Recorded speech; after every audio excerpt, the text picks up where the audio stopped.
Welcome along to Obsession Engineering. Last winter, as a bit of a winter hack, I bought myself a cheap Triumph Explorer 1200. It was that cheap because I bought it in December that when I sold it again in March or April time, I made enough profit on it that it paid for all of my winter's motoring. And I think that was excellent. So as the nights rolled in and the weather got worse, I decided this was the perfect time to go and buy a motorbike when nobody else is buying. And so I've managed to find myself a bargain. But this one's partly a bargain because it has been written off at some point in its life. Having done quite a lot of mileage this year on an old CB500, I thought the perfect tool for the job would be a CB500X, the sort of little like mini Explorer-y type version of Honda's excellent 500 twin. Unfortunately, they don't go cheap on the internet because actually people realise how good they are. And so I had to broaden my horizons a little bit. And the thing I found is green. Two different shades of green, I will admit, but very definitely green. And a bit black. So this is a 2018 Kawasaki Ninja 650. If I'm being completely honest and quite pedantic, what I think they've done there isn't increase the value of this by calling it a Ninja. I think what they've done is actually devalue the Ninja branding, because this isn't a sharp, razor-honed kind of tool. The Ninja badge deserves to be on out-and-out sports bikes. And although this has a fairing, when the handlebars are basically the same height as the screen and the seat's quite low and there's a lot of rubber on things to keep the vibrations out, this isn't a sports bike. It might look a bit like a sports bike, but frankly it really isn't. But what it was quite cheap. So the keen-eyed amongst you might notice that the nose cone, although actually in incredibly good condition, is a different shade of green to, well, frankly, the rest of the bike. It is actually about the same shade of green as that. So either that's come from a different year bike, or it's been fixed, or it's come from China where they don't use paint codes. Either way, that's clearly been replaced when the crash damage has been fixed. Interestingly, the only thing not fixed from the crash damage was this switchgear. I mean, it still works, but it definitely has crash damage on it. And so one of the only 3 jobs we're going to do on the bike today is to change that switchgear. So without any more complaining about the Ninja branding, let's get on with it and actually get this bike ready to go on the road. So I managed to find the correct year switch, undamaged, on eBay for £40. And while I'm taking stuff apart to fit that, I'm also going to fit some heated grips, because I like warm hands, and especially in winter, they're going to be incredibly useful. Unfortunately, taking that switch off isn't actually quite as easy as it looks, because the wires that connect it into the wiring loom disappear down here, into here, and somewhere in there there'll be an electrical connector, undoubtedly probably in this rubber boot thing that's down here. But getting to it is, well, obscured by fairing and stuff. And so we definitely need to do a bit of taking apart. So I think we probably need to take that little key surround panel off, probably that panel, and then we'll see how much we can get into it. What I'll probably end up doing is taking a bit more of the fairing off, because I will need to run the power cords for the heated grip sort of up and into stuff, which will involve me getting to the battery and a bit of wiring. So yeah, this is the games of buying a winter bike that's covered in plastic. It might not be quite as straightforward as I hope. So I own several road bikes, and they're lovely, which is why I don't really want to ride them in winter in the salt and in the horribleness. And there's also a little bit of me that likes having something a bit like a van, where you don't really care how you treat it, because it's just a tool for a job. And so getting a relatively cheap bike that somebody else has already written off means I don't really care about it. Don't get wrong, I don't want to ruin it, but I don't feel any particular need to really look after it, which means I don't mind riding it around in the salt and in the rain and stuff. Right, so how does that come off then? Just like that, you just sort of pull it. Right, next thing I think we'll do is this little side panel trim. Hopefully this all comes off in a relatively sensible order. It might not, because there is a theme with some Japanese manufacturers where the more difficult they can make it to take the fairing off, the more they laugh in Japan every time somebody tries. I've just realised this inner trim panel at the front here goes basically all the way round the front, which is a bit more of a faff than I was expecting, but we do need to get it off. If they'd have put a join in the middle, it would have been a lot easier. See, I told you, there's a man in Japan somewhere laughing at me already. The one thing that they have done is so far every fastener has been a 4mm Allen key hex. Aprilia, on the other hand, will have you use every single tool out of your toolbox. There will be 3mm, 4mm, 5mm Allen keys, undoubtedly somewhere something that requires a socket or a spanner, and something that requires a screwdriver. Or two. Because apparently that's more of a fun joke.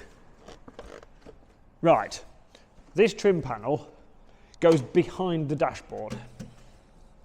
So I don't really want to have to take the entire bike apart to get to taking that off. So what I'm going to do instead is try and take the fuel tank off, because if the fuel tank's off I should be able to get down to the wiring. So I need to take this trim panel off here, and then we should be able to lift the tank up and get to the connectors. So to get the tank off, the trim panels at the front that, as you can see, just sort of loop around and go under the clock, they have to come off, or at least be loose, so you can lift the tank up. And then you have to take the side panel trim piece off there, which is 3 bolts and then some little like rubber pushers. And then the electrical connector for the tank, it isn't just here where you could get to it sensibly. No, no, no, it's behind another trim panel, of course it is, down here. Taking the tank off this bike is probably taking me longer than taking basically the entire bike apart when I had a B1H ZX6. So in 15 years, I think maintenance-wise we might have progressed backwards. Regressed, in fact, would be the right term, wouldn't it, if we're going to be pedantic. With the tank off, well, there is access to the bit I need to get to, because the rubber boot that holds a load of the electrical connectors is just here. But it is tucked in a bit of frame, which is just awkward of them. But that does bring me to the point of why this isn't really a sports bike. Although it's got a Ninja badge on it, it's actually a Z650, which is a sort of carryover from the ER6s, and these were not designed to be sports bikes. So a bit like an R7 is an MT-07 with a fairing on it, this is a Z650 with a fairing on it, hence why I don't think it's a real sports bike. So I finally managed to wrestle the connector out, but that wasn't the most awkward bit. There is a bracket down here that sits very close to the frame, and Kawasaki obviously put the wiring in before they put the last bracket on, and so this sits behind the bracket, and you have to take the bracket off the frame before you can actually pull the block connector out the way. So that was more awkward than I expected, and so now all I need to do is undo the 2 screws in the back of the switchgear, and we can slide the whole thing off the handlebar. New switchgear, old switchgear. They look exactly the same, but they're not, because the electrical connector plug at the other end is different, which is just awesome. So this new one clearly isn't actually from the same production year. So what I need to do is get the wiring from the old one into the case for the new one. Now I could cut and chop wires, or I could push connectors out and try and get them back in the right place. What I'm actually just going to do is swap over the insides. So if I show you the inside of this one, the electrical bits are just sort of held in with little screws, and so if I disassemble this one completely, I can literally just swap the wiring over complete into that one. If you have to do this at home, just be aware there is little springs and little ball bearings and bits that sit in the actual sort of toggle switch, so you do need to be relatively careful when you're taking that apart to make sure everything's in the right place. But I now have a unbroken, nice looking switch, more importantly with the right wiring on it. So that can go back on the bike. I mean, feeding the electrical plug back through the bike is just going to be awkward. And as it now turns out, I could have swapped all this over without actually undoing any of that, but we're not going to make a point of that because it's just a little bit frustrating. Handlebar switch fitted and everything works, and I've took the wiring away, and that is happy days.